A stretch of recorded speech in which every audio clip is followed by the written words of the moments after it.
म्हणून माझ्या बरोबर काढा. सर्वांचं परिचित असं स्तोत्र जे आपलं लहानपणापासून पाठ आहे आणि त्या स्तोत्र कडे आपण लक्ष देऊया. बरेच देवाचे सेवक यामध्ये वचनातून बोललेले आहे आणि जे प्रभूने मला वचन प्रगट केलेलं आहे त्यावर थोडस मनन करूया.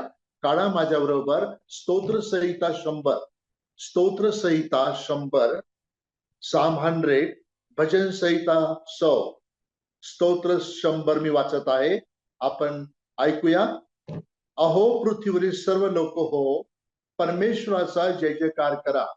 हर्षाने परमेश्वराची सेवा करा. गायन करीत त्यास पुढे या.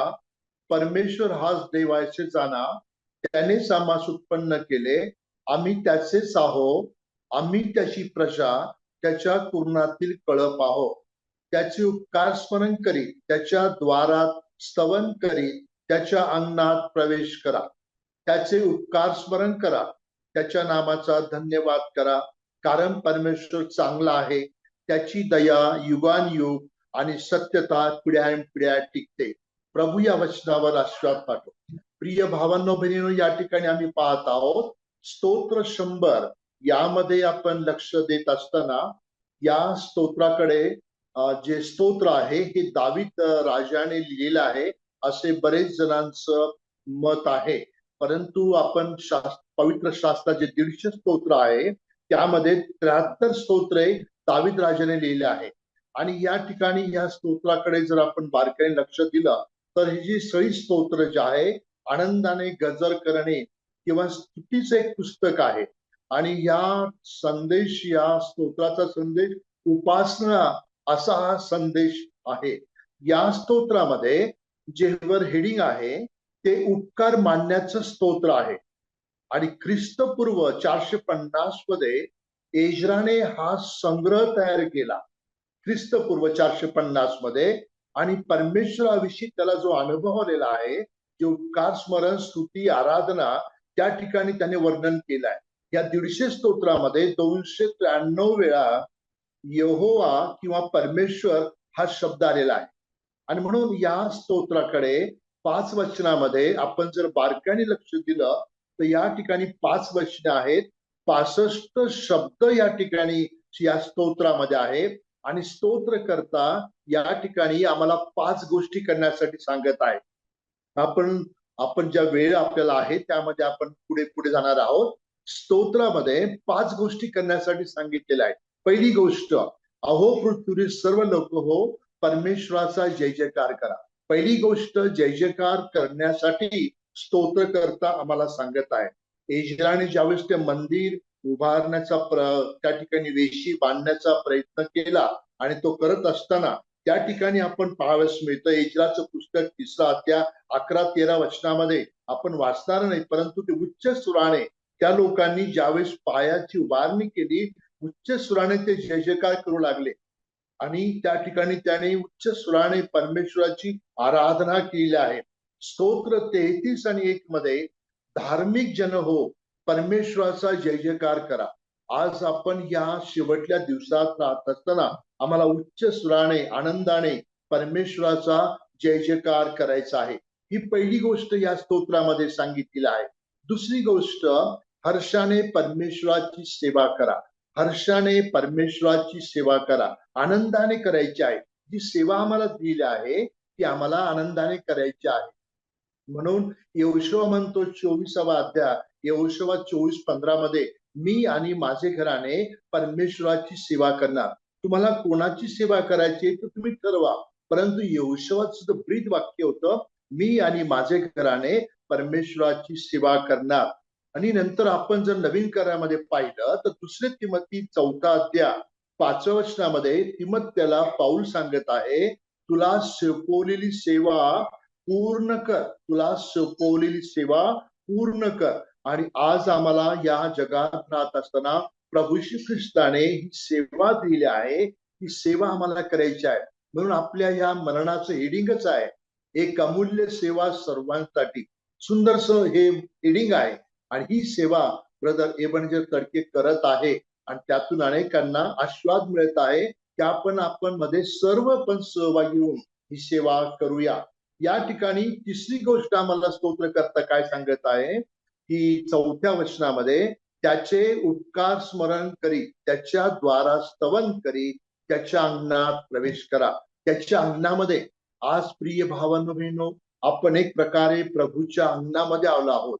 जे आपण विश्वासणारे आहोत, ज्या ठिकाणी थोडे लोक आज त्याच्या अंगणामध्ये आलेले आहे आणि परमेश्वर त्याच्या अंगणामध्ये, परमेश्वराच्या अंगणात प्रवेश करा असं स्तोत्रकर्ता म्हणतो. आणि म्हणून मला एका वचनाची आठवण होते, स्तोत्र 84 आणि 10, तुझ्या अंगणातील एक दिवस हा सहस्र दिवसापेक्षा उत्तम असा आहे. एक दिवस, हा दिवस प्रभूने आमच्या साठी निर्माण केला आहे. हा एक दिवस सहस्र दिवसापेक्षा उत्तम आहे.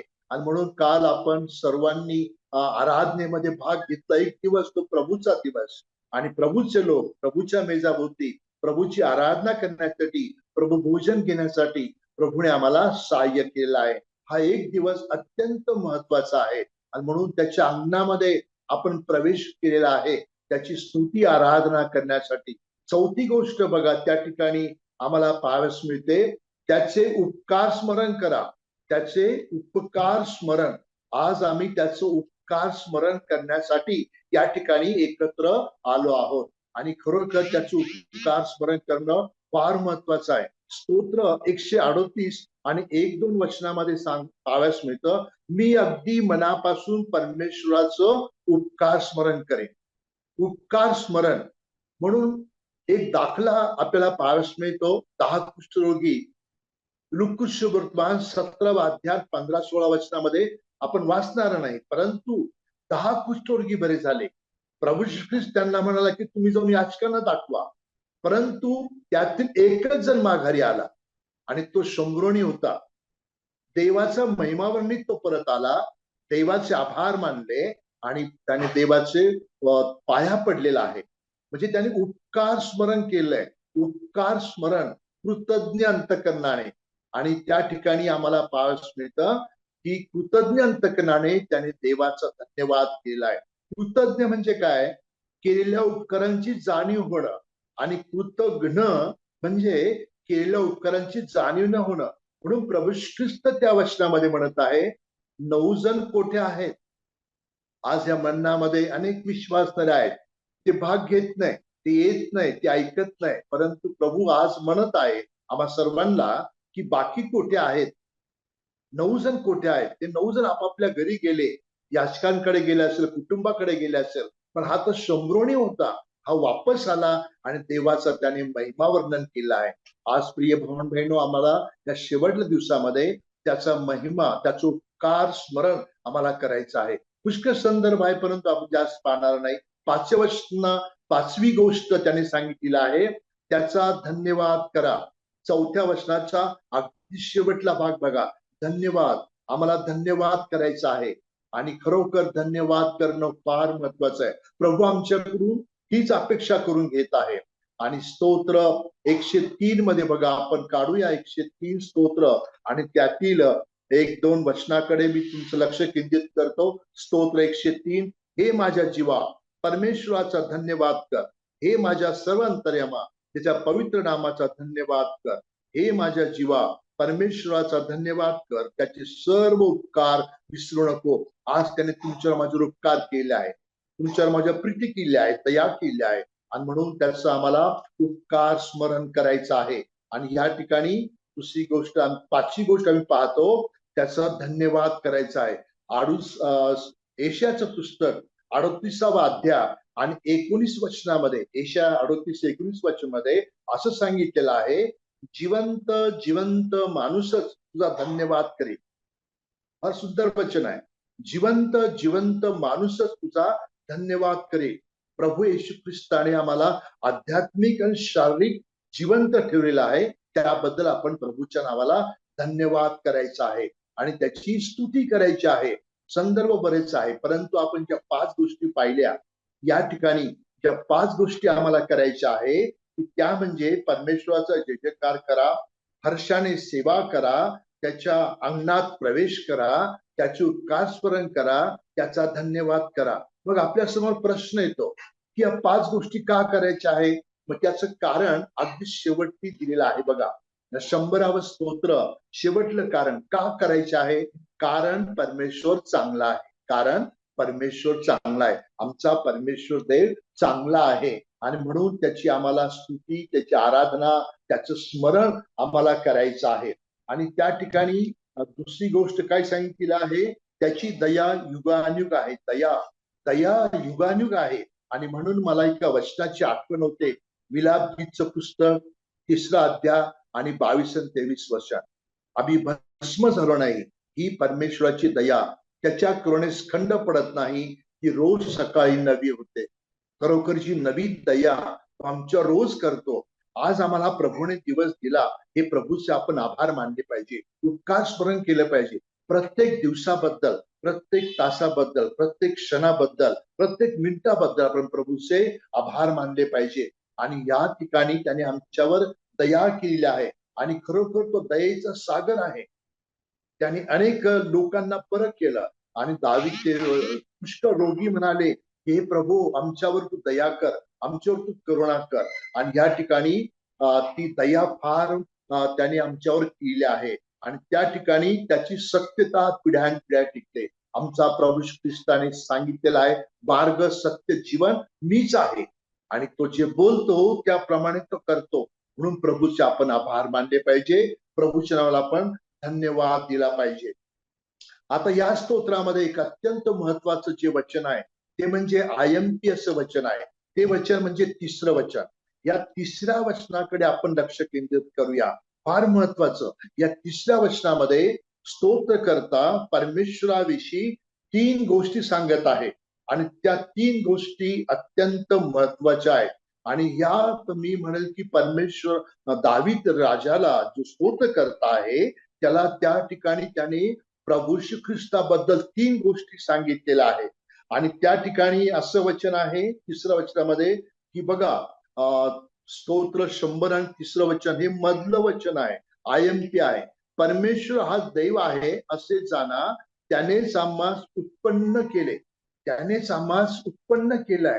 प्रिय भावांनो बहिणींनो, प्रभू श्री ख्रिस्ताने तुम्हाला मला एक प्रकारे जन्म दिला आहे. आज जगातील तुम्ही लाखो बालक जन्म होण्यापूर्वीच त्यांचा मृत्यू होतो, परंतु प्रभूची आपण स्तुती करूया, धन्यवाद करू. प्रभूने आमचे इथपर्यंत सहाय्य केलं, आम्हाला त्याने जन्म घातला एक प्रकारे आणि कोणत्याही प्रकारचं आम्हाला व्यंग नाही, परंतु प्रभूने आमच्यावरची कृपा केली, दया केली, आम्हाला उत्पन्न केलं, गर्भावस्थेपासून ते इथपर्यंत आमचं सहाय्य केलं. त्याबद्दल आम्ही प्रभूचे आभार मानले पाहिजे, कारण तो आमचा पिता आहे, तो आमचा पिता आहे. स्तोत्र यशाचं पुस्तक 43वा अध्याय 21 वचनात सांगितलेलं आहे, मी आपल्यासाठी निर्माण केलेले लोक माझे स्तवन करील. मी आपल्यासाठी निर्माण केले. प्रभू श्री ख्रिस्ताने आम्हाला निर्माण केलाय, तयार केलाय, इथपर्यंत सांभाळलेला आहे. प्रभू आमच्याकडून काय अपेक्षा करत आहे? धन्यवाद स्तुती आम्ही केली पाहिजे, उपकार स्मरण. तो आमचा पिता आहे. बघा, यशाचं पुस्तक 44वा अध्याय 2ऱ्या वचनामध्ये असं सांगितलेलं आहे, गर्भस्थानापासून घडणारा निर्माण करता मी आहे. प्रभूने आमची अद्भुत रीतीने घडण केली आहे. प्रिय भावांनो बहिणींनो, खरोखर आपण प्रभूच्या आम्हाला धन्यवाद दिला पाहिजे, कारण तो आमचा पिता आहे. पिता म्हणजेच पालन करणारा. आणि म्हणून एक वचन आहे यशाच्या पुस्तकामध्ये प्रभू श्री ख्रिस्ताच्या जन्माच्या विषयी सांगितलेलं आहे. यशाचं पुस्तक 9वा अध्याय आपण त्या ठिकाणी काढूया, म्हणजे थोडस स्पष्टीकरण होईल. यशाचं पुस्तक 9वा अध्याय आणि मी 6वं वचन वाचत आहे. कारण आम्हासाठी बाल जन्मला आहे, आम्हास पुत्र दिला आहे, त्याच्या खांद्यावर सत्ता राहील, त्याला अद्भुत मंत्री, समर्थ देव, सनातन पिता, शांतीचा अधिपती म्हणतील. या ठिकाणी आपण जो शब्द पाहत आहोत, सनातन पिता, तो आमचा पिता आहे. आणि स्तोत्रकर्त्याला अनुभव आला म्हणून त्या ठिकाणी तो 3ऱ्या वचनामध्ये म्हणत आहे की तो आमचा पिता आहे. खरोखर तो आमचा सनातन पिता आहे आणि तो आमचा पिता पालन करणारा आहे. आणि म्हणून आपण प्रभूच्या नावाला पण धन्यवाद दिला पाहिजे, प्रभूची स्तुती केली पाहिजे. आणि या ठिकाणी स्तोत्रकर्त्याला जो अनुभव आला तो म्हणत आहे. नंतर दुसरी गोष्ट तो प्रभू बद्दल सांगत आहे, त्यानेच आम्हास उत्पन्न केले आम्ही त्याचे आहोत. दुसरी गोष्ट बघा, आम्ही त्याची प्रजा. आम्ही त्याची कोण आहोत? प्रजा. म्हणजेच तो आमचा राजा आहे. आम्ही परमेश्वराची, प्रभूची प्रजा आहोत. किती त्याला देवाच्या पवित्र आत्म्याच्या प्रेरणेने हे वचन सुचलेलं आहे. आणि तो म्हणत आहे, पहिली गोष्ट तो आमचा पिता, दुसरी गोष्ट आम्ही त्याची प्रजा आहोत. तो आमचा प्रजा, आम्ही त्याची प्रजा म्हणजे आमचा प्रभू ख्रिस्त राजा आहे, रक्षण करणारा. तो आमचा राजा, हा प्रजेचा रक्षण करणारा आहे. प्रभूने आमच्या इथपर्यंत सहाय्य केलं. तो राजा आहे. कसा राजा आहे बघा, ज्या वेळेस प्रभू येशू ख्रिस्ताचा जन्म झाला, मागी लोक आले, त्यांनी 3 प्रकारे प्रभूला अर्पण केलं: सोने, ऊद आणि गंधरस. सोनं काय आहे? राजासाठी. शलमोन राजाकडे किती सोनं, सोन्याचा महाल, सोन्याचं मंदिर. राजांकडे पूर्वीचे राजे होऊन गेले, परंतु आमचा तो राजा, त्याच्याबरोबर आपण राज्य करणार आहोत. 1000 वर्षाचं राज्य किती ते अद्भुत असणार आहे. तो आमचा राजा आहे. म्हणून सोनं त्याला देण्यात आलं. त्या बालपणी सोनं, किती सोनं दिलं माहित नाही. ऊद, ऊद म्हणजे तो आमचा याजक आहे. आणि गंधरस म्हणजे तो दुःख सहन करणारा होता. त्या मागी लोकांना देवाने सुचवलं आणि त्यांनी या 3 प्रकारच्या गोष्टी त्या ठिकाणी आणलेल्या आहेत. आणि म्हणून या राजाबद्दल जकर्या काय सांगत आहे, आम्ही त्या ठिकाणी थोडस वाचूया. जकर्याच्या पुस्तकाकडे थोडस लक्ष केंद्रित करा आणि त्या ठिकाणी काय आम्हाला वचन ते पाहाव्यास मिळतं. जकर्याचं पुस्तक आपण काढूया आणि त्या ठिकाणी एक वचन आम्हाला पाहाव्यास मिळतं. 9वा अध्याय, जकर्या 9वा अध्याय. आणि त्या ठिकाणी मी वाचत आहे, सियोन कन्ये जोराने आनंदाने गजर कर, यरूशलेम कन्ये गजर कर, कारण पहा तुझा राजा तुझ्याकडे येत आहे. तो न्यायी, यशस्वी, तो लीन आहे, गाढवावर, गाढवीच्या पोरावर म्हणजे शिंगरावर बसून येत आहे.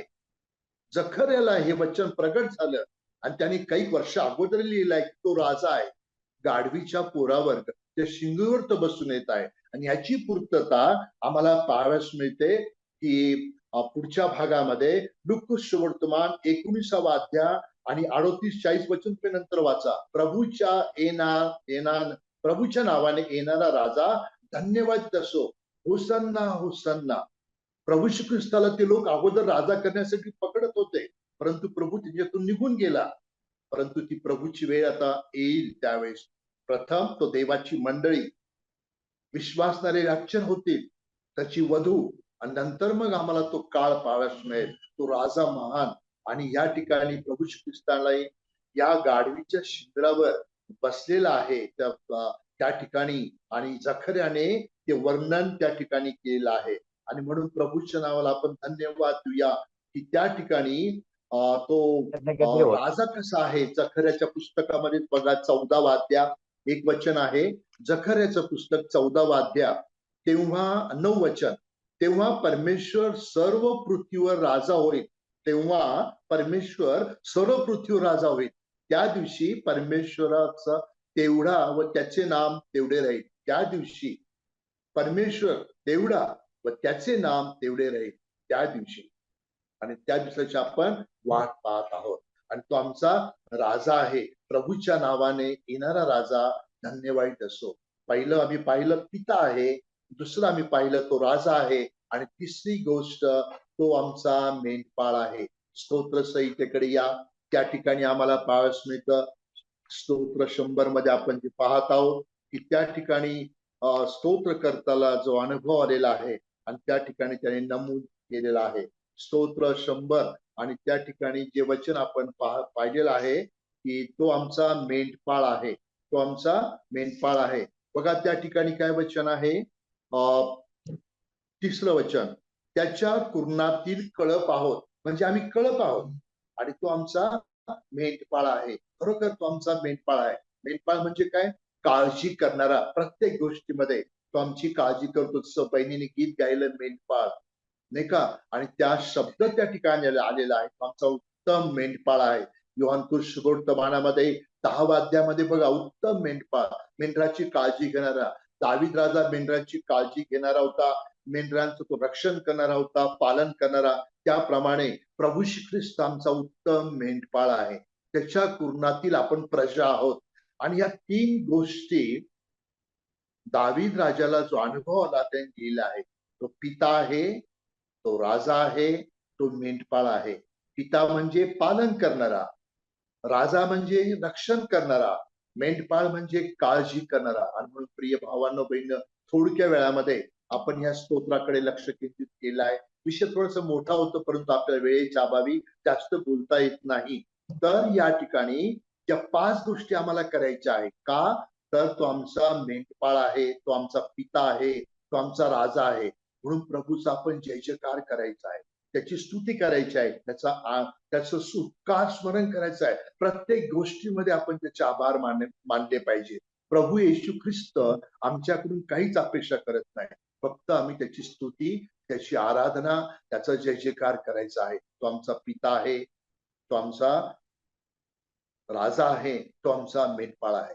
आणि खरोखर त्याची स्तुती, त्याची आराधना, त्याचा जय जयकार करण्यासाठी प्रभू श्री ख्रिस्त तुम्हाला आम्हाला विशेष प्रकारे सहाय्य करू. शेवटले दिवस आहे, या दिवसात आपण राहत असताना प्रभूची आपण वाट पाहूया. आणि ह्या गोष्टी करण्यासाठी, त्याची स्तुती, आराधना, जय जयकार करण्यासाठी प्रभू तुम्हाला मला कृपा